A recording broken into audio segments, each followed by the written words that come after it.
Hey everyone, welcome back to the channel. This is FiveXFive and I'm Simo. We're back again, and this time we're here to talk about The Mandalorian. This will be your full spoiler Mandalorian Season 1 review. Turn away now if you don't want it ruined for you.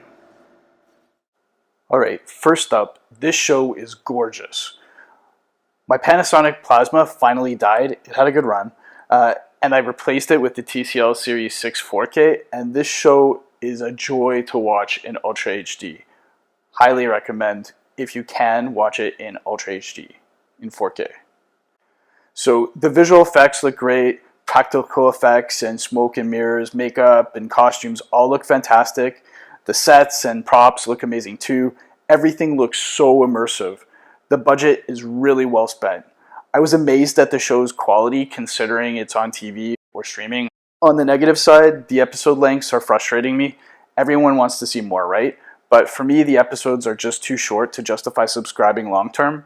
I need consistency and to feel value for my investment. Time spent is just as important as cash to me. So I need the episodes to have at least 42 minutes runtime consistently. I hope they work on that, but I know that that's not going to matter to not everybody. But it's worth mentioning in case somebody else feels the same. Anyhow, it was great seeing species like the Quorum show up right away, and later we see Nyctos and Mithril and Trandoshans too. Blurgs in live action are super fun. Lothcats from Rebels appear in Chapter 4 too. They all have history in the franchise, and if you're familiar with them, you'll notice them. The show creators Jon Favreau and Dave Filoni were obviously going to pepper the show with these familiar species, but seeing them lean right into it without holding back is great. They layer and texture the world and make it instantly feel familiar, and I got invested. Dialogue is a little clunky right out. Werner Herzog's character discusses Beskar steel, and it's a head scratcher. Like, no one would talk that way, and it's really exposition-y for the audience's benefit, but wouldn't make any sense as a real conversation between actual people. The performances are good overall. There's nothing awful that jumped out at me at any point. Carl Weathers is a little wooden in the Star Wars setting, but it looks like he settles in, and in later episodes, he's much more relaxed, and it feels more natural. Werner Herzog's character is practically twirling an invisible mustache, but somehow managed to stay fun and to still be taken seriously.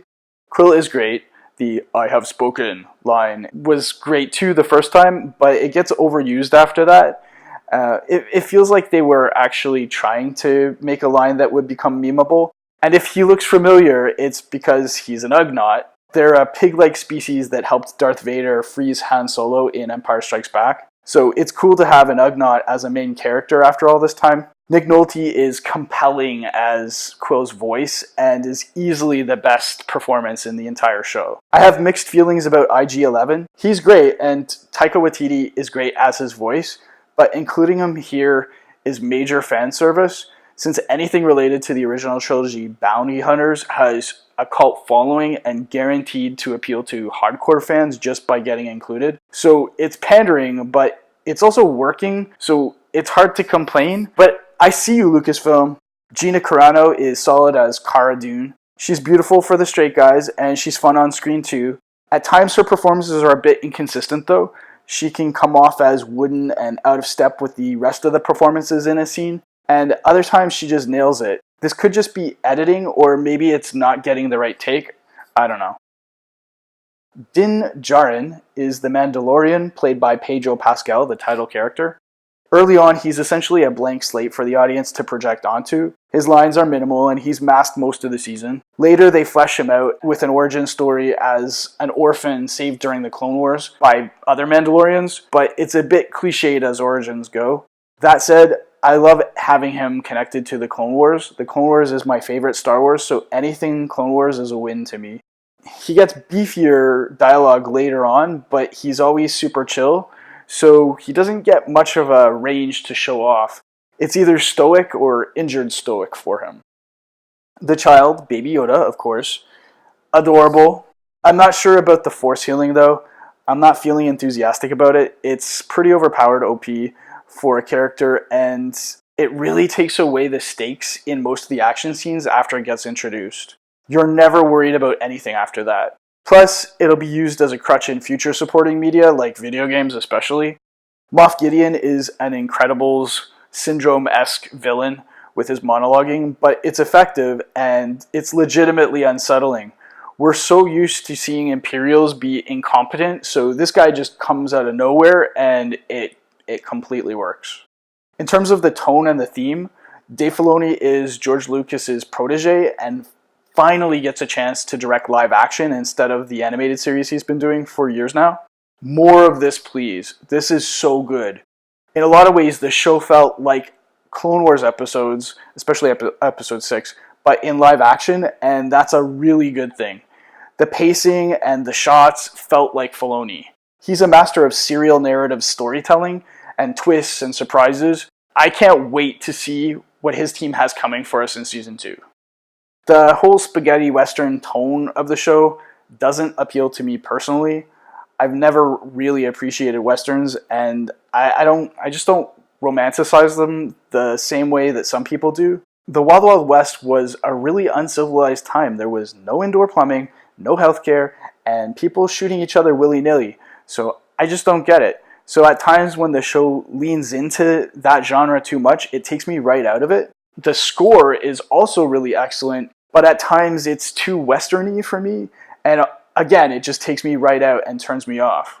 In terms of the action scenes, they're generally fantastic. It's hard to believe what they pulled off, again, on a TV show budget. The Chapter 2 fight that liberates the child is a great classic rescue action set piece, but the Chapter 3 scene that reveals all the Mandos in their jetpacks flying and hovering over the town, it's a total jaw-dropper. The only time we've seen anything like that was animated in the Clone Wars, and it was amazing to see, but it's extra amazing to see in this live action. In terms of the story, the episodes are serial in nature, and I love this format, but it makes it a little hard to succinctly describe the story. Initially, the story is shallow and very linear like a video game fetch quest. The Mudhorn is a great example of that. I'm a gamer, so it hit me right away, and I didn't like it. I really wanted something more sophisticated, and it put me off. It does get better, or at least less noticeable as the show goes on, but it still feels pretty linear at times. The Mandalorian himself is a bounty hunter who gets hired to bring in a target that turns out to be the child. When he brings his bounty in, he has a crisis of conscience, and he decides to take the child back and protect him. There's a few battles here and there, and ultimately they go on the run, and the Mando has to protect the child as more bounty hunters come for it. This ultimately escalates into remnants of the beaten empire from the movies coming for it. Presumably they want to clone it because of its natural affinity to use the Force. The finale sets up the Mando as the guardian of the child with the responsibility of finding where he came from and returning him. This is either going to be the overall storyline going forward for the show, or it'll be compartmentalized into the plot for season 2. We'll have to wait and see how that goes. The show wraps up laying the groundwork for season 2 by revealing that Gideon survived the crash in the finale battle, and he has the Darksaber. This is a one-of-a-kind lightsaber that comes from the Clone Wars animated show, and the show establishes a rich history for it. A Rebels, another animated show, character named Bo-Katan was the last owner, so seeing it revealed here raises a lot of questions about how Bo lost it and if she's still alive or not. Hopefully season 2 is going to explore that, and hopefully it'll explore the politics of Mandalore and fill in a lot of the blanks about what happened to that planet after the Return of the Jedi movie. In terms of final thoughts, I'd say the show had some rough spots early in the season, but it found a good pace as it got going. I know some people are here for Star Wars without the Jedi, but I'm not personally. I have some concerns about any Star Wars that doesn't include the Force or the Jedi and Sith, so I'll be waiting to see if they can keep my attention without them, but we'll see. Overall, I really enjoyed the show though, and I'm looking forward to season 2. I'm going to give the season a solid 4 out of 5. I'm hoping we get to see Katie Sackhoff reprise her role from the animated show as Bo-Katan, but in live action, and still be alive in season 2. That would be amazing. It'd also be really nice to see Sabine Wren too. Sabine is another animated character from Rebels that has a history directly linked to the Darksaber, so it'd be very natural to bring her into live action for the show now.